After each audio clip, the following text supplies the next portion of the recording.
Okay, everybody, welcome to the Gateway to Heroes podcast. I am your host, Randy, and I got my co host, Tommy, here. Tommy, say hello. Hello.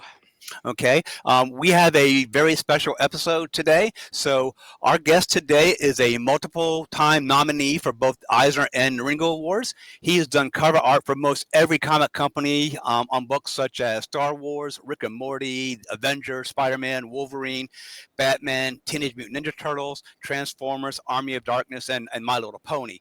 He's also an accomplished writer himself with titles such as Uncanny Valley over at Boom Studios, Local Man and Stray Dogs at Image, and his current Image hit series right now, Feral. So, Tommy, welcome to the show, Mr. Tony Fleecs. Hey guys, thank you for Welcome to having the me. show. Thank So, you. Thanks for joining me on Super Bowl Sunday. I don't know if you guys partake. You emailed me and you were like, "Hey, it's Super Bowl Sunday. If that's going to be a problem." I said no problem. I didn't even think I hope it's not a problem for these guys. So well, Tommy tried to backpedal because that Super Bowl Sunday. I'm like, the game is not till 6:30. We're recording from 2 to 4, so it's not going to be an issue. And I'm like, and see, he's about an hour away from you. Like, you understand you're not driving up for this. It's remote. He's like, oh. So I think he thought he had to drive over with his headset. Well, So, if my Bengals had been playing, it might have been a right, it would have been a problem. But well, I'm a Commanders fan, so I was already just chomping at the bit when they beat Detroit. And then, as a friend of ours said, they probably should have saved some of those points for the Eagles because they just got slaughtered. But then I realized, oh, wait a minute, maybe Tony is a Super Bowl fan. I should better make sure he doesn't have any plans. I am so not. I'm so uncoordinated that like when I would play sports as a kid, it would just make me feel so bad. And then when I would see sports, it would bring me right back to feeling like a total loser on the soccer field. Right. So I just focus solely on my dorky comic books, and that's done. That's worked out okay. Right. But I'll get caught up. The guy at the grocery store I was checking out the other night, and he was like, "Super Bowl Sunday," and I was like, "Oh yeah," I lie because I don't want to get into it. I can't wait. Yeah, and then he's like, "Who you rooting for?" And I was like, "Shit." It's like that's when you just go like, "Oh, well, my team didn't make the playoffs, so I really don't care." You cover it up, right? But then they throw out, "Well, who are you pulling for?" And then you're like, "Oh crap!" Now I got to pull somebody else. I don't have a dog in the fight. I'm just hoping to see a good game, or looking forward to some great commercials or something like that. He was really pulling moves on me. The checkout guy. He was trying to make me look foolish. Right. Well, now you feel like Leonard when they're going to that one football game at Katie's and he has on his chest just written "Go Sports," and she's like, "Yeah, I guess I did," because he didn't know who was playing. All right. So, Tony, I'm going to ask you some typical standard questions of the industry, and then we'll get into your actual works, okay, if you don't mind. Yeah. So, for our listeners out there who don't know, like including me, what's your background? How did you get into the comics field? The way my first comic was I had been on like message boards, comic book message boards. I was reading comics my whole life. I started really reading them when I was like 10, 11 years old and just sort of never stopped. And then in the early 2000s, I was on message boards, and it was a real creative, fruitful time in those days. People were really making a lot of stuff on message boards. And so it was also a time where there was a lot of autobiographical stuff going on. Like right. The American Splendor movie was around that time. And it was like big Jeffrey Brown stuff was happening. Blankets was huge at that time. James Kolchaka. And then there was like a resurgence in the Harvey Pekar stuff. So I was reading all that stuff. And so I did my own autobiographical comic. It was like 30 pages long, just a single issue. And I showed it around online, and then I took it. I had a friend that encouraged me to print up like ash cans of it and take it to Wizard World Chicago. It was my first like major Comic-Con. And I took an ash can there, and I went and like handed it around to everybody that I liked, like famous like creators that I liked, and also publishers who were doing cool stuff that I liked. And I gave it to this one publisher, and they were like, "Oh, we would put that out." And so that was,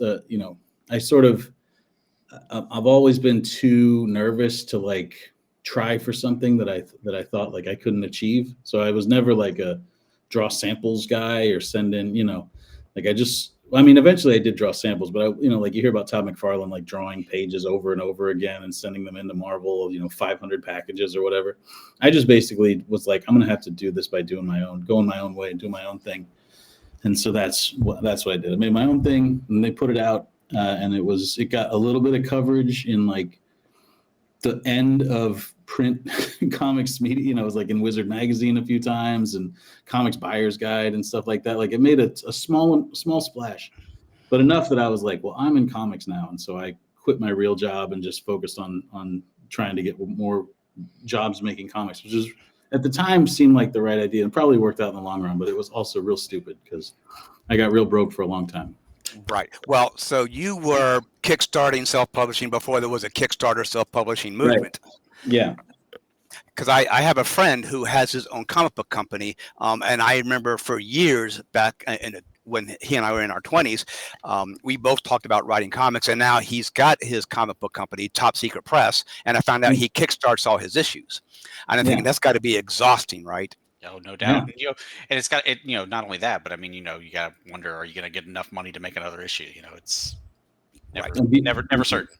Beyond that, can you pay any bills with it, or can get that? I was doing it at the time without a full-time job. I ended up getting a part-time job just doing graphic design, but yeah, it was real stressful times. I would get calls from bill collectors, and they would be like, "Well, when are you going to have the money to pay this bill?" And I was like, "I do not know." Well, that's when you. Well, that's when you get paid. And I was like, no idea. Well, that's when you hold up your autobiographical and say, well, if I sell another 16 of these, I might be able to pay something this month. It can be you if you buy these 16 copies, right? So I am going to throw a hard question at you here. Feel free to say no comment or not go on record if you don't want to. But as a creator yourself, what's your stance on Diamond? How you think that's going to affect a lot of the creators? Because I know the companies that the big two like DC and Marvel, obviously they're still going to function. DC left Diamond, a couple years ago, but I'm already feeling the pressure because one of the books that I like to get, my store didn't have because it was a Diamond exclusive, and they no longer have Diamond. So knowing that so many of the companies like Boom and Image and what have you are Diamond exclusive, because I think Image left them also, as a creator, do you have concerns that, well, now my product's not going to get to the people who want it? I'm not concerned that the product won't get to the people who want it in that way. I'm not like an expert on this, but here's the stuff that freaks me out about it. It's the shops that, like when you sell comics as a retailer, you're working with real small margins, like you pay $1 for a book, you're selling it for $2 or whatever, right. Or you pay $2 for a book, you're selling it for $4. And so if they're selling, like some people order 20 copies of my book, and to me that's a big deal, but to them that means in a month, if they sell every one of them, they're going to make $30-$40 on me, and that's right. Not huge, but the hope is that you have so many $30-$40 that you pay all your bills and raise your kids and send them to college and all that stuff. So what I'm worried about more isn't so much will my books get there, it's the retailers. Are they gonna, like, how much is their discount gonna change? There were a lot of retailers that were hanging on to Diamond just because, at a certain point it's like you don't want to deal with the hassle of change.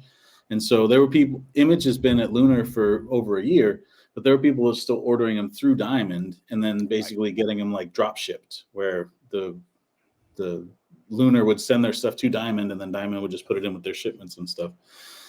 So I'm a little bit stressed out for that. I think the comics has been in such a, it's doing better than it was, 5 years ago, but it's obviously not doing as well as it was during the pandemic when stuff was going crazy.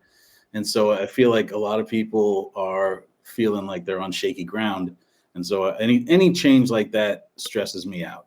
Right. Where it's like these, if a retailer's like, well, I'm thinking about retiring, maybe I'll just retire, or I can't afford to do this because my discount changed, I'm gonna have to shut down. I don't like that. And then the other thing that's going on right now at the same time is we print so much of our stuff in Canada and we're looking at the possibility of tariffs. So it's sort of like two big things that I'm watching them, like 2 planes landing, and I'm watching them and I'm hoping that they come in okay, but both of them, it could be a huge disaster. Yeah, because I mean that could really see an increase in the price of books for the consumer. Exactly. And you know, they're already $3.99, $4.99 a piece. I mean, I don't that's gonna be tough to swallow. Yeah, for sure. Well, and again, the margins that we work on, you know, say we eat some of that, the $3.99 book that I sell, I make like $1 on it, and the distributor makes $1, and then the comic store, you know, like it all sort of, everybody gets a small piece of it. So once you start chipping away at that, it's like, right, exactly. you know, it's the difference between paying my bills and then or having to go find some more, you know, either take on different comic book work or, you know, other, you know, hopefully creative work. But, you know, I guess I don't want to end up, you know, being at the grocery store next to that guy asking people about the Super Bowl. Right. But it's, you know, it would not be creatively fulfilling for me.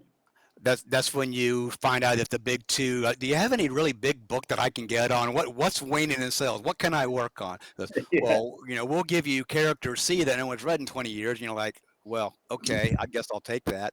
But I was telling a friend of mine, my big concern with the whole Diamond thing is, sure, there's other distributors out there. Like I know Vault Comics just started their own distribution process for their titles, but are these companies like, say, Lunar, and I think, is it Penguin or Random House is the other one, are they prepared to take on the literally hundreds of thousands of new customers they might suddenly get now, right?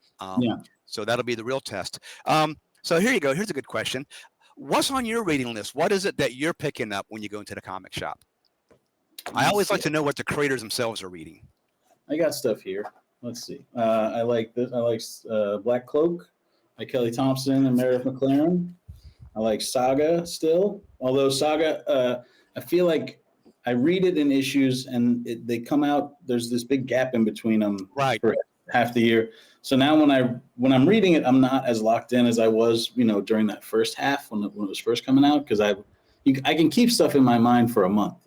But if it's like just 6 months later, I'm just like, wait, who's that? Well, you know, what's the Will doing? What's Lion Cat up to? Yeah.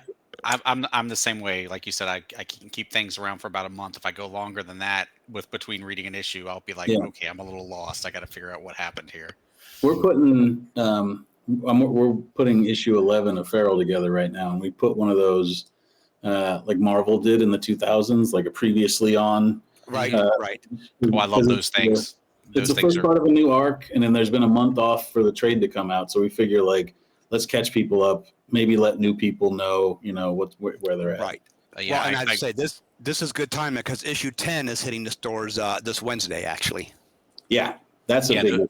Those previously things are very much appreciated. I very much love having that. You know, there's that little one paragraph to let you. I loved when Marvel was doing that. I wish everybody would start doing that. I wish you would see that, like you said, in every comic. It would be. Yeah, I don't know why they stopped doing it. I'm curious as to why they stopped doing it, because it also, I mean, you still want to try and tag all your pertinent details inside the comic when you're writing it, but it sort of cut the stress of it, where it's just like you have to, you know, somebody be like, don't you remember last week we were running and we, you know, it's like, well, I mean, that doesn't sound normal. Nobody would say that. That's why with the current title, Nice House by the Sea by Tinian, I decided I'm just going to wait till I had the whole run and binge read it. Because that's a book where you need to read each issue as it comes out, because it's much like a TV show. You'll forget what the hell just happened last month. I do think it's ironic that you showed Black Cloak, because I saw the ad for Kelly Thompson on Black Cloak in the back of one of your issues, actually. I said, oh, Kelly Thompson, isn't this the girl who's doing Absolute Wonder Woman? So that has gone now to my list. I need to go to try and find those. It's great. It's one of my favorites. Yeah, so I'm going to be checking that out. All right, let's get into your works, okay? And we're going to start with Local Man, okay? Please.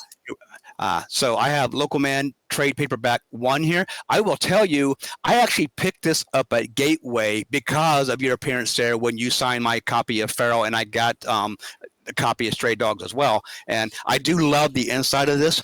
because right here is your signature on at the top of it. I'm like, oh wow, Tony signed this.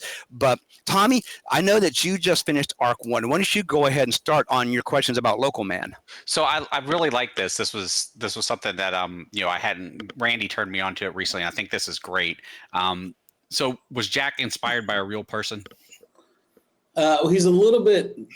Me and Tim Seeley wrote this book together, and he's a little bit both of us at the time when we started writing it. Like I was just recently divorced, and Tim was like probably a year ahead of me on that train, maybe 2. But so it was just sort of about our own sort of like feeling dejected and sort of lost and stuff like that. It's very personal, that stuff. So it's based on like little pieces of us.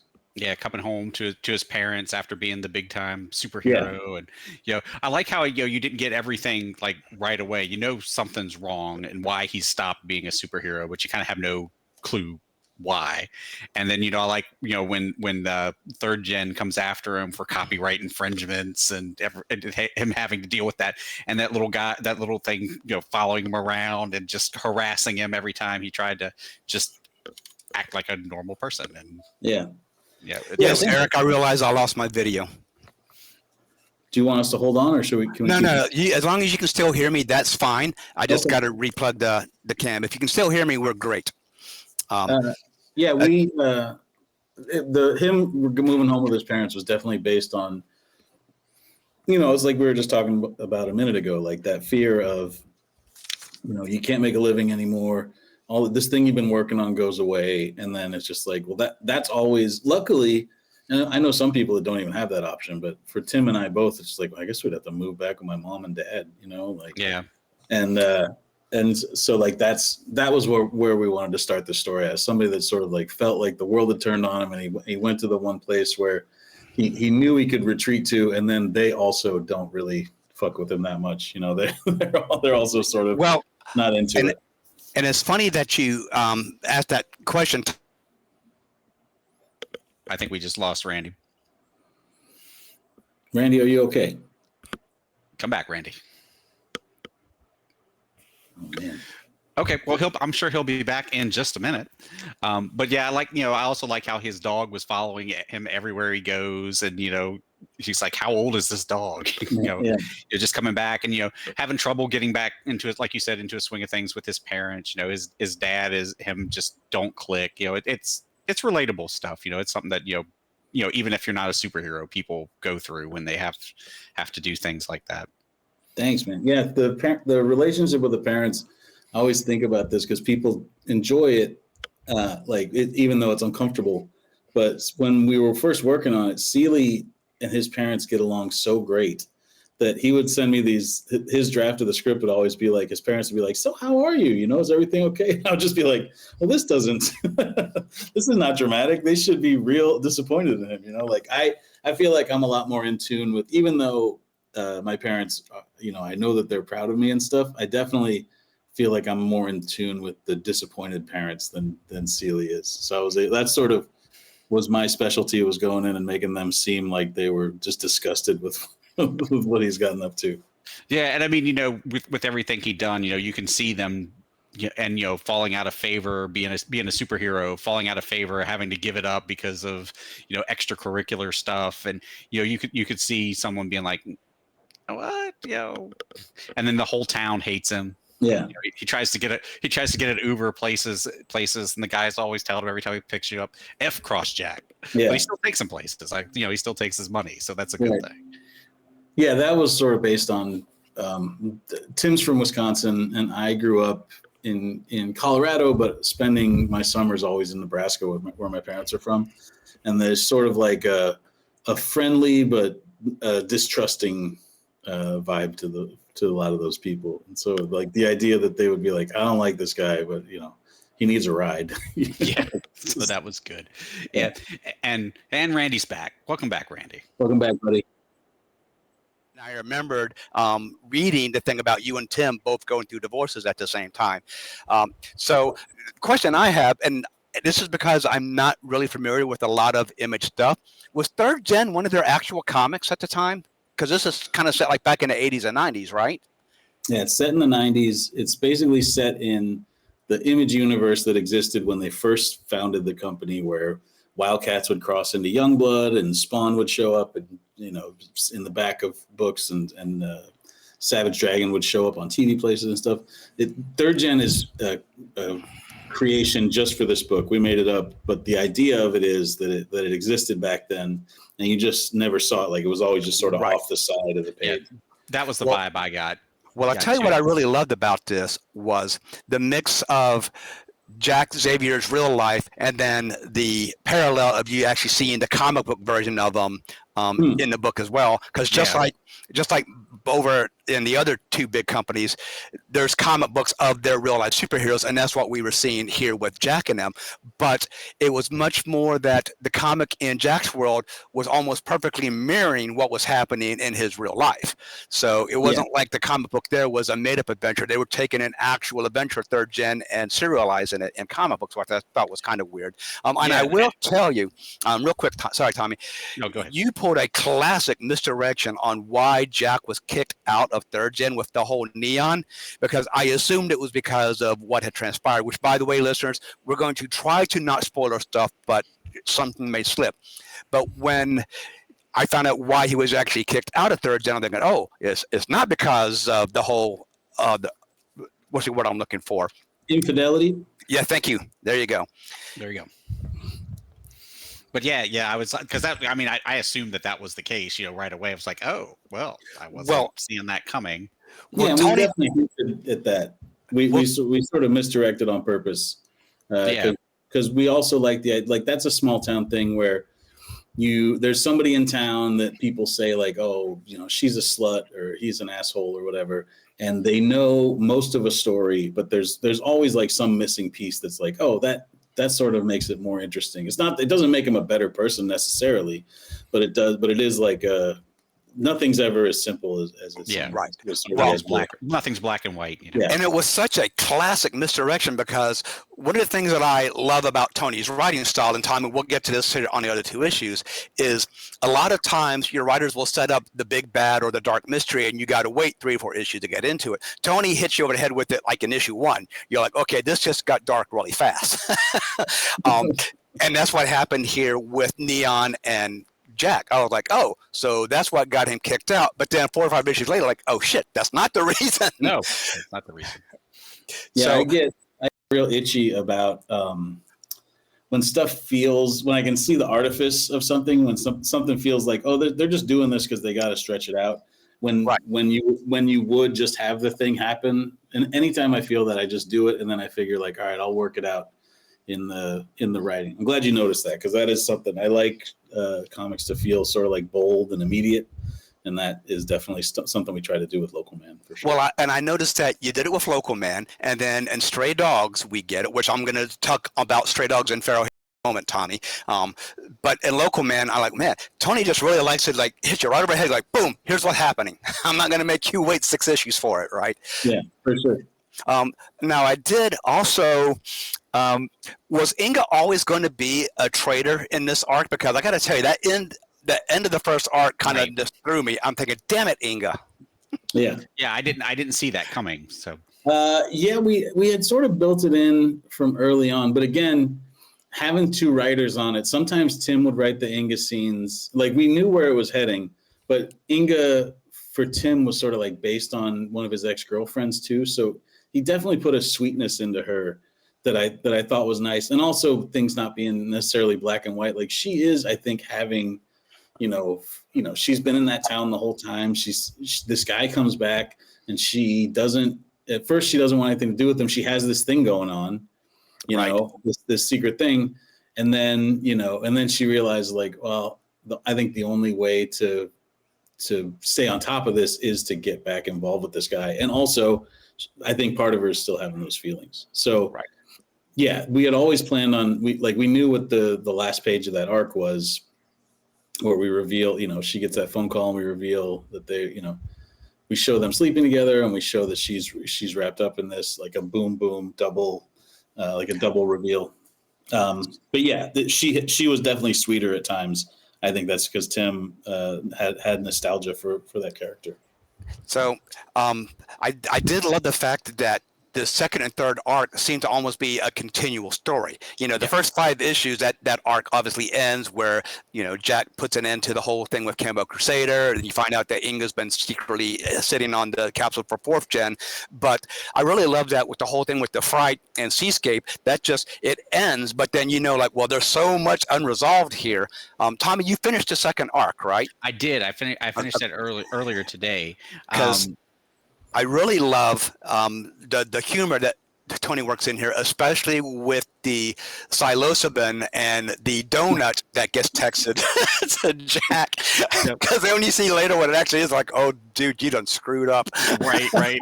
You know, his response to it is like, oh, wow. Right. Wow, they were really all out on that. I was not expecting but to I see noticed that drawing, but okay. I noticed she didn't turn him away, though, was the funny thing, right? Yeah. Nope, she didn't. Yeah. I mean, they have history, you know, she's seen that before, but it was more just like, what is, you know? Yeah.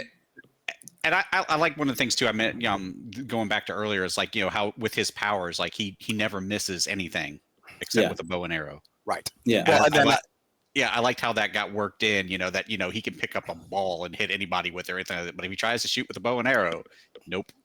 Yeah, he's got emotional blockers. The emotional blockage because, you know, going hunting with his father, and, you know, so I thought that was a really cool, you know, addition to the character, that, you know, he does have that one, at least that weakness. You know, he's not perfect with everything. Yeah. Well, I love that every time he's in a situation, you can see him assessing all the weapons in the room. Mm-hmm. And there's that one shot with, I guess, Deputy Kopecki, was it? Where he goes, I know you're just going to take a paperclip and finger right in my eye. And then as he's assessing all the weapons, his paperclip goes right into the eye.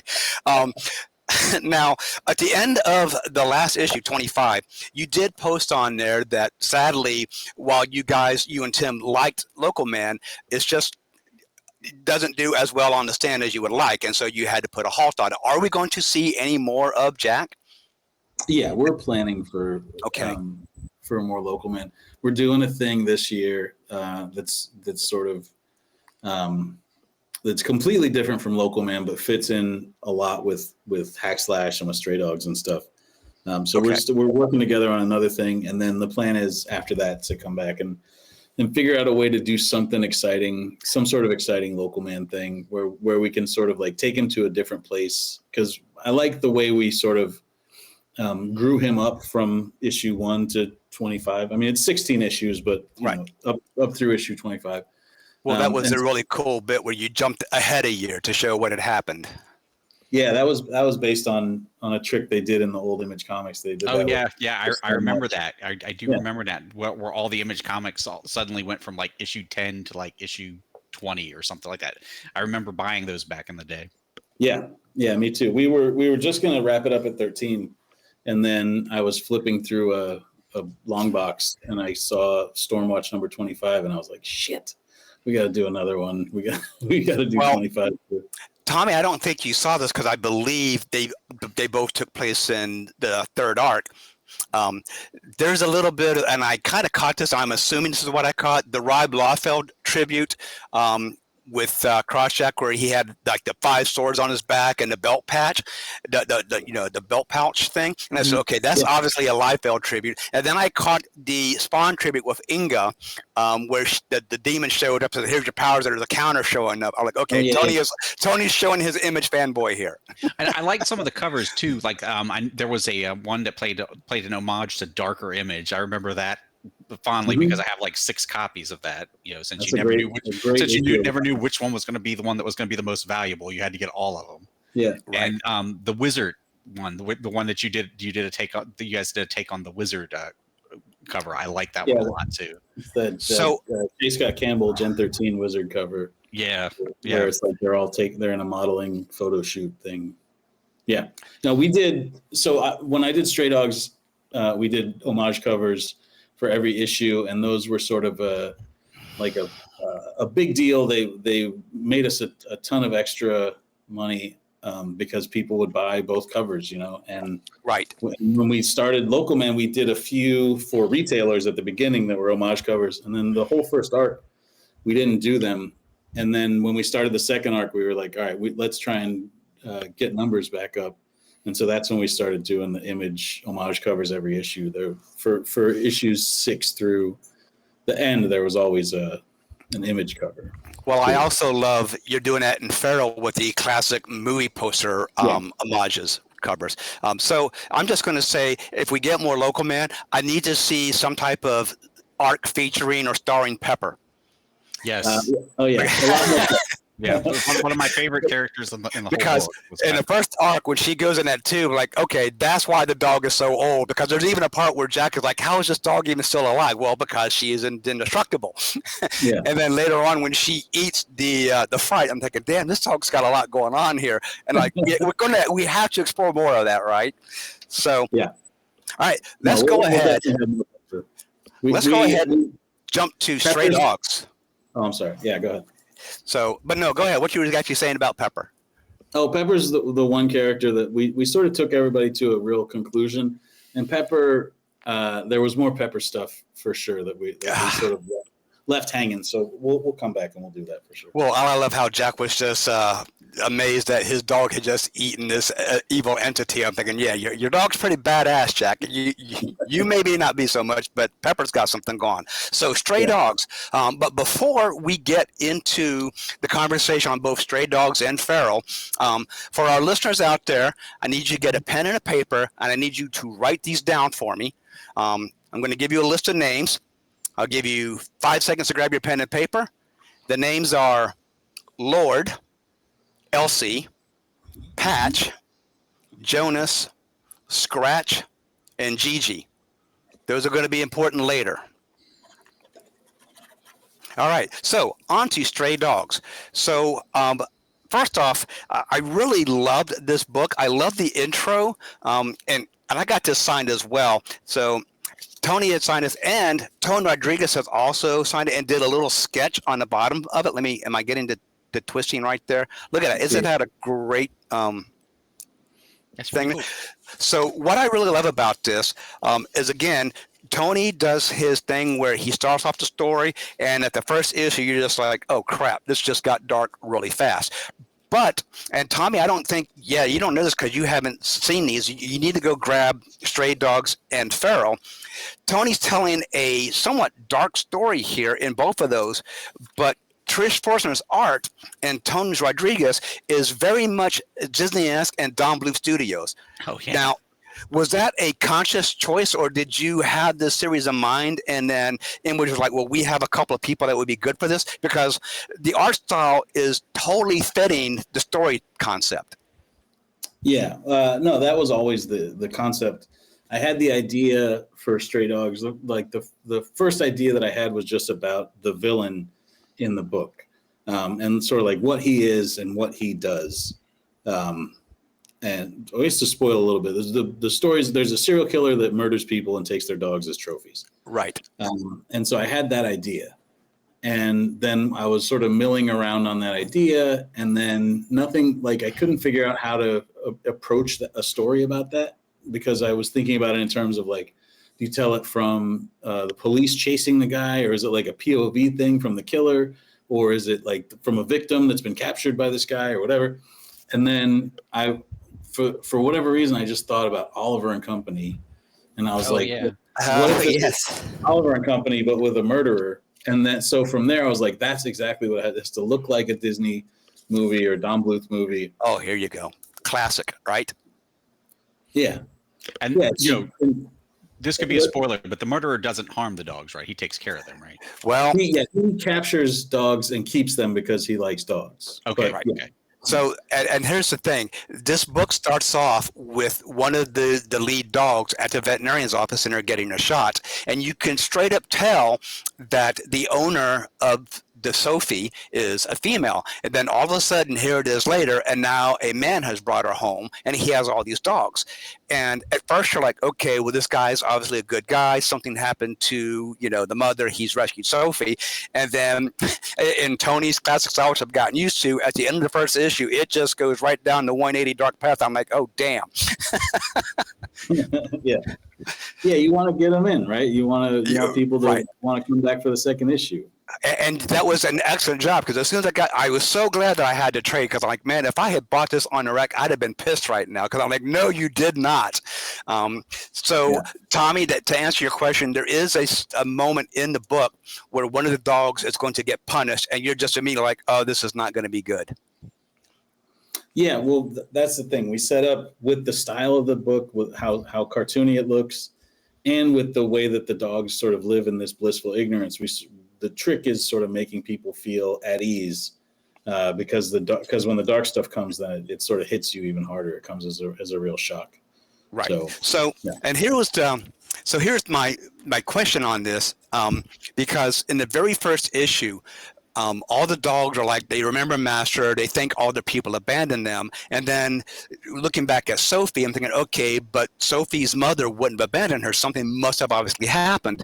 So do you actually have a thing for pets? Are you an animal lover? Because a lot of us have always wondered, when you leave your dog and you go on vacation, or something happened, you've had to give up your pet, do you think your pet remembers you, or do they, just like in Stray Dogs, do they forget there was a previous owner? And I think you tug at the heartstrings really hard there. Yeah. So when I was writing the book, I had the idea, and I based part of it on my dog at the time was very forgetful. Like, just, we would go on a walk every day, and every day she would want to go left, and we never went left. We always went, straight ahead on this certain street, or, it just seemed like she didn't remember things. And I was so sort of hold her to the standard of a person, I'd just be like, you can't even speak English. You're so stupid. But so I had this thing where I thought of her as pretty forgetful. And then when I had this idea, I was like, oh, that's something. If the dogs just forget about their previous owners and think that they're in this, and that this is their home. And so I looked into it. I read up on dog memory and found, I didn't read too deep. I just read until I got to the point where they were like, yeah, they don't have great memories. Their short-term memory is not great. But we also all know about, like those dogs, you see the videos of like dogs waiting for a soldier to come home from war, right. Or, like a dog's been lost for 2 years and then it sees their owner again, And so I sort of put that in the category of like sense memories. And that's what we use in the book is, the dogs, it's sort of like out of sight, out of mind. If you leave your dog alone and they start barking and freaking out, it's because they have separation anxiety, or they just have anxiety, and then they don't know who's going to feed them. They don't know and then, an hour later, they will as far as I understand it, they don't remember you. And then you come back and they're like, oh, there he is. It's my guy. Right. And so it's not like they're sitting there thinking about you the whole day while you're at work. They are uncomfortable because they're alone, and then they sort of settle into it and they realize they're okay, and they're not, house isn't going to burn down. Right. And then, so that was sort of what we used in Stray Dogs, is that they forget about where they came from, and then they sort of can smell something or have something jar their memory, and then they remember. And then with Sophie, the main character, she was so recent that she still hadn't forgotten all the way. She still felt something was like something's amiss, something's not right. Well, when he tied the previous master's scarf around the neck, that was a trigger for her. She's like, wait a minute, I know what's going on now. Yeah. But then it had this classic thing. The next day, she forgets all the accusations because one of the other dogs, whose name I can't remember because there was so many of them in that she says, what killer? What are you talking about? And I'm thinking, oh, Sophie, went and got the whole house excited, and now you've forgotten you told them. Yeah, Rusty. And and also, Tommy, I'm not going to spoil it for you, but the way this ended was so classic. And again, it's a fantastic misdirection on Tony's part, that when you get to the end of it and there's that one voice saying, are you all right? Do you need help? And then I flipped it. I went, oh shit, of course, that makes perfect sense.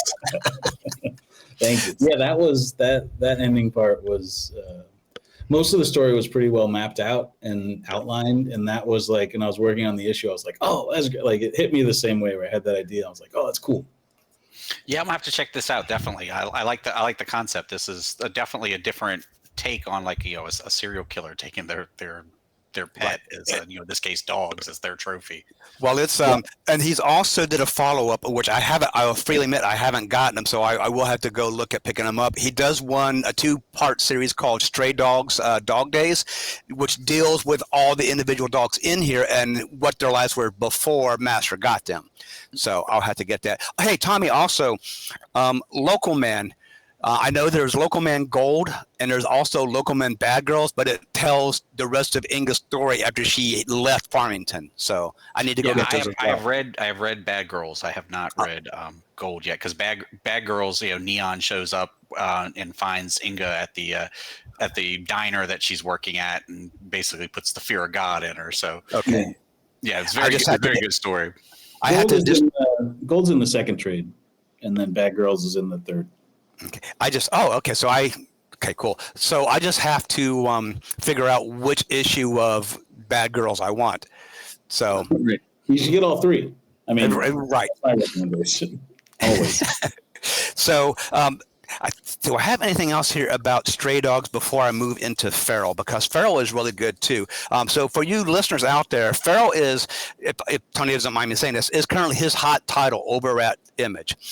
I can tell you, when issue 1 came out, I was in my store and I actually told myself I wanted to get Feral because I'd seen the solicitation in Diamond. I said, wow, this looks really interesting. And I actually forgot about it. And I was going up front and Joe at our store was like, did you get Feral #1? I'm like, oh crap, no, I wanted that. So I had to go back, grab it, add it to my pull.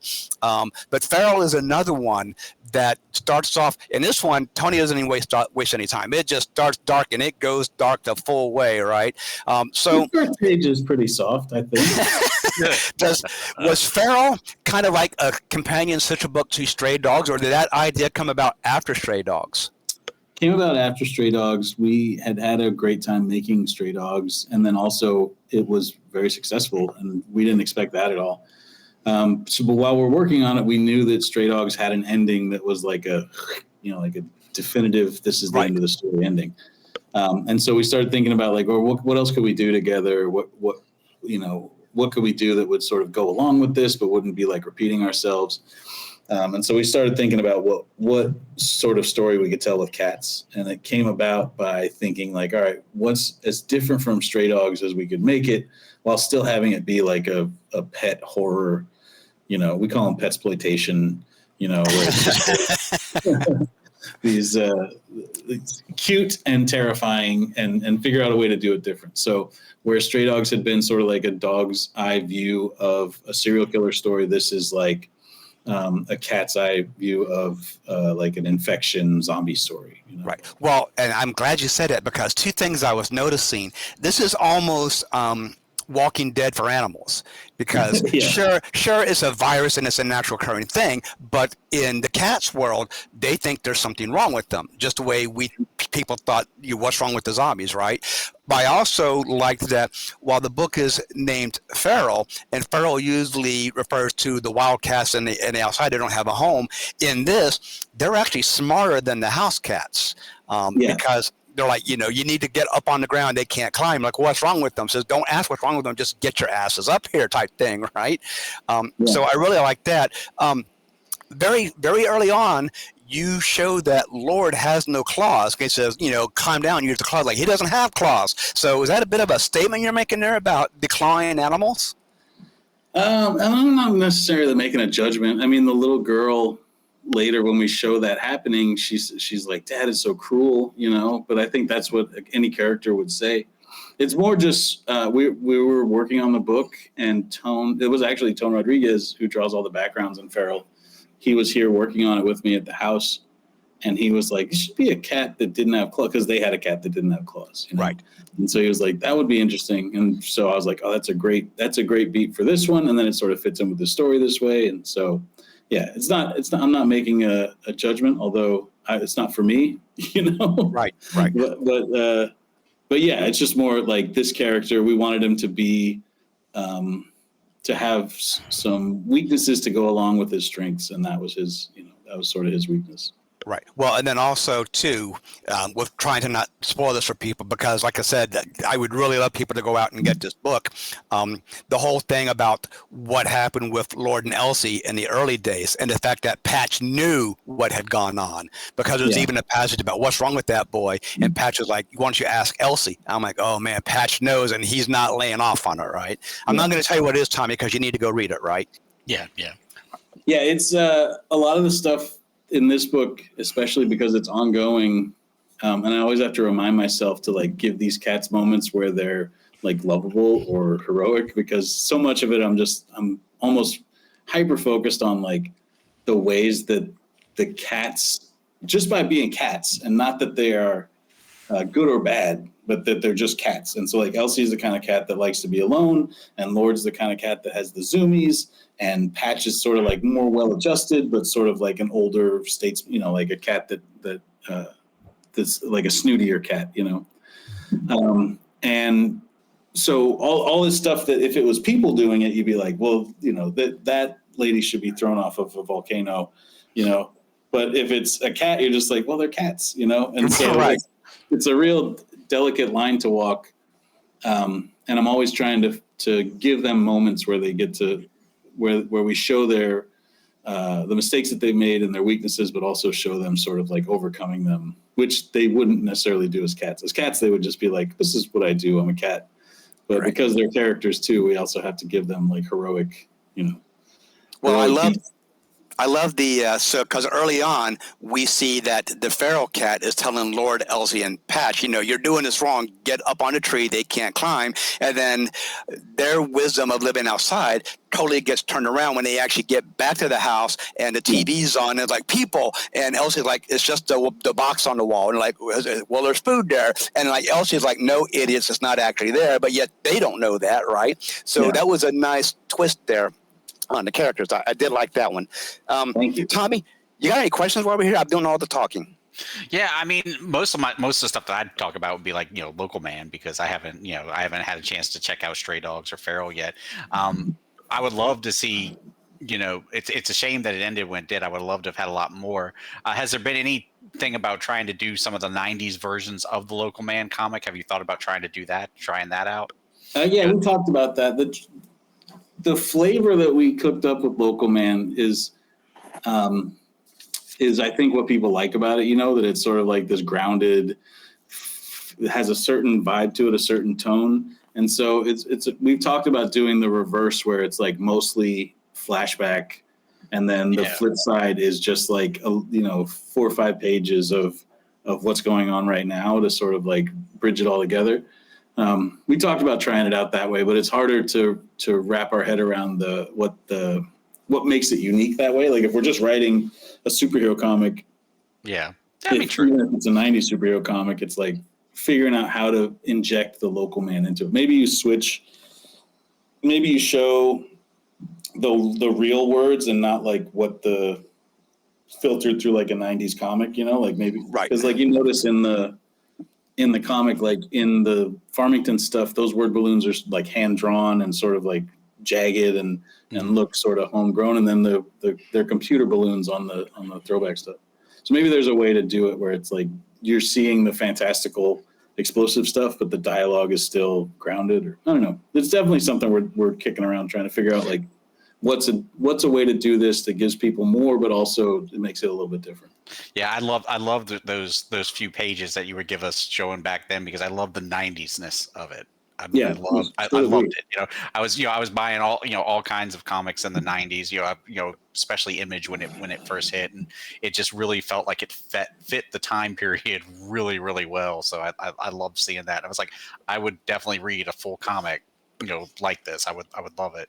And I also like the fact that you brought back the one member of Dynamo 5 and some of these books, because I loved that book. I thought that was a great book, and I would like to see more of that. So that was great that you brought some of the other characters in and everything. Yeah, I loved having Fire Breather in there and Todd McFarlane's Boof, and like anytime we would get to play with Image characters, it was a huge honor for us. It was all because those are the ones we liked. And there's one character, and I sure I'll get this name wrong, but I love the surprise guest appearance by, was it Shadowhawk, when he sent Rudy to get that box, and then he sent her, says, "You're a friend of Jack. I was told to give you this." Like, holy crap, we know what Shadowhawk in here. I also did love when Jack drank the hallucinogenic shroom tea and was grabbing his word balloons and carrying. That was great. That was great. And the finding out when he's with the Uber driver in the truck, and they talking about how it's a fae, and he goes into all this stuff and goes like, "Yeah, I've been playing a lot of Dungeons and Dragons lately." Well, and I love the way that relationship builds, because in the very beginning of it, he hates Jack, but then by the end of it, he's like Jack's best friend, you know. Yeah. So he's at his dad's funeral, and he says "fuck Crossjack" to him, and he's like, "We're cool." Right. Well, and at the church, he's like, "Look, you and me are cool, man, but I have to fit in with the community here, right?" Gonna jump back on Farrell here real quickly, because in the book, I do love that we see snippets on the TV while the cats are around, hinting that this is a different strain of rabies. It's not as conquerable, and then it makes me wonder, are perhaps people affected by this as well? Because I noticed in the last couple issues, the lady didn't look altogether well herself. Yeah, we're definitely sort of the hard and fast rules I have for Stray Dogs and for Feral is that we never go outside of the cat's POV or the dog's POV, so like it is how a cat or a dog would experience this. And so the trick of it is teasing out that what's going on with the rest of the world, what's going on with people, like, does this mean anything for the larger world? And so, when we see little hints of TV stuff or hear radio stuff, that's our way of like teasing and stuff like this. And then in this Cat Lady arc, the one that's coming out right now, it's I don't know, what's the last issue you read? 9. I am up to date. I'm waiting for 10. Yeah, so in 9, she's not okay, like. Well, that's what I'm saying, because the scene when she comes down into the basement, I'm thinking, oh, she is not right. And then that made me thinking, is he hinting that this new strain is affecting people also? Now, of course, rabies can affect people, but this is almost giving a hint that it doesn't have to be bite or scratch, because it could be airborne. But who knows? She's got a whole freaking basement of rabid cats, right? Yeah. So. Yeah, no. So that's sort of where we're heading, is like figuring out how to tease this out and then show like how big it gets and what that means for the cats. Like how does their situation change if the world's falling down around them or whatever. It starts out in this sort of very small. We're in a forest, and then the further they run and the stuff we're working on now, we'll see more civilization. And so it's just this is planned as like at least 60 issue long story. And so it's about like teasing it out for as long as we can. And then, when we finally get to the parts where the cats see, what's going on with the rest of the world, hopefully it plays as like a nice, big, satisfying reveal. Well, it's absolutely fantastic. I can see this getting optioned for a TV show, not going to lie. Probably along the lines of an animated, just like Invincible. This would be a great animated, especially if like Netflix or Hulu or somebody picked it up. For everybody out there who hasn't read this and are going to, when you get to issues 4 and 5, have the tissues ready, because Tony will just break you. I even told him at the store, I'm like, that wasn't nice with issue 4. Like, well, that wasn't our intent. I'm like, oh, the hell it wasn't. Yeah, the 4 or 5. When you get to issue 7, it's in the second trade, and you'll notice that intentionally we made it much happier because I don't know if I was going through something or just the way that first arc played out, and then issue 6 was also pretty brutal. And also I have less feelings than other people, and so I'll get feedback from readers, and I'll think I went to like a 6 or something, and they're like, "That ruined my whole weekend," Well, I'm sorry. I was joking with people. My wife came in and like, "Why are you all teary eyed? This comic just ripped me apart." She's like, "Okay, what happened?" I'm like, "You don't want to know," right? So that is about all the time that we have. I want to thank Tony for showing up. Tony, this is the big moment for you to plug what you have going. Any your websites, anything coming out that you want to let us know about? Uncanny Valley from Boom Studios. Issues 9 and 10 are on their way. The first trade paperback is on its way. It's going to be 2 trades. It's the story of a young boy who finds out that he feels like he doesn't fit in the world, and he finds out that's because he's part cartoon. He meets his grandfather, who's a full-on Looney Tune, and they go on an adventure together. That's a Boom Studios. That's wrapping up here in the next couple of months, and it's me and Dave Wachter. It's one of my favorite things I've ever done. And then Feral is ongoing. If you heard about it on this and you want to check it out, please give it a look. We could use all the readers, like we were talking about at the beginning of this. It's a weird time for comics, and so if this is something you think you might enjoy, have your retailer grab it. They will appreciate making that extra $2. I'll appreciate making that extra $1. Yeah, those are currently ongoing. Local Man, if you liked what you heard about that, this summer there's going to be all 3 volumes are in stores right now, so you can get them right now. But this summer there's going to be a big hardcover. That's the whole thing, along with like 100 pages of extras and covers and behind the scenes stuff. Oh, I'm putting that on the pull list. Yeah, that's definitely on the lookout there. I want that. And then at the same time, we're doing a digest Stray Dogs that's going to have Stray Dogs and Dog Days. And unless the tariffs ruin my whole life, that'll be $13, so that you can get the whole story for pretty cheap there. And I'm a big fan of the DC digest they've been putting out, and I just saw the Daredevil Born Again one the other day, and that thing's beautiful too. The paper's so nice. So yeah, we're doing those as well. So we're putting out different formats of Stray Dogs and Local Man, and then Feral is ongoing. Uncanny Valley's wrapping up, and then I'm writing The Thing for Marvel. Ben Grimm, The Thing from the Fantastic Four. That's a 5-issue thing, and I think it starts coming out in May, although that's a little bit up in the air. All right. But yeah, keep an eye out for that too if you like. I'm going to be pulling that. Which, by the way, I noticed on your little website here, it's been advertising Time Shopper, which I was actually trying to find trades or listings for that, and I couldn't find it. And then I realized on your website there is a fundraiser Kickstarter for that. So, guys, if you notice a Time Shopper, that is on Tony's site.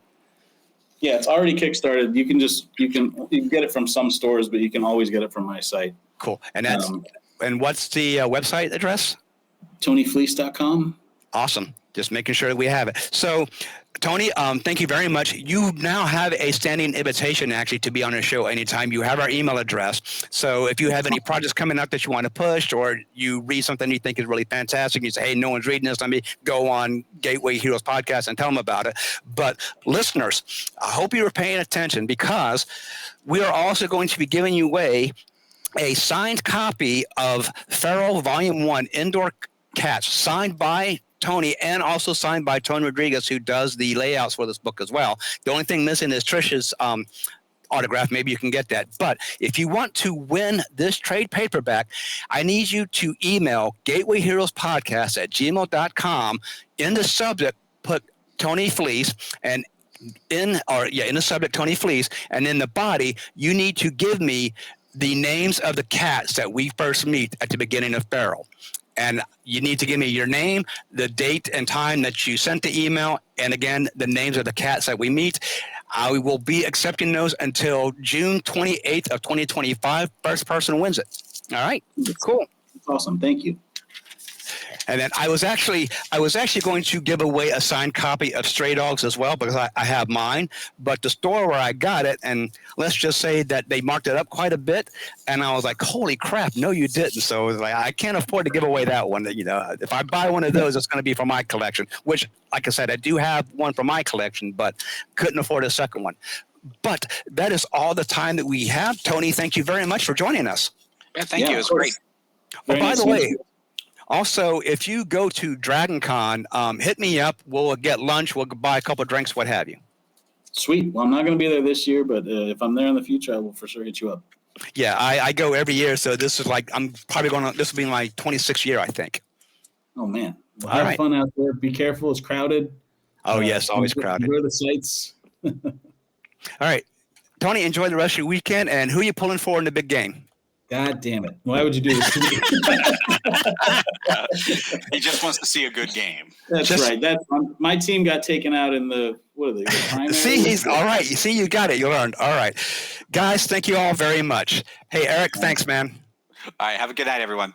Take care, guys. Bye. Thanks. You too.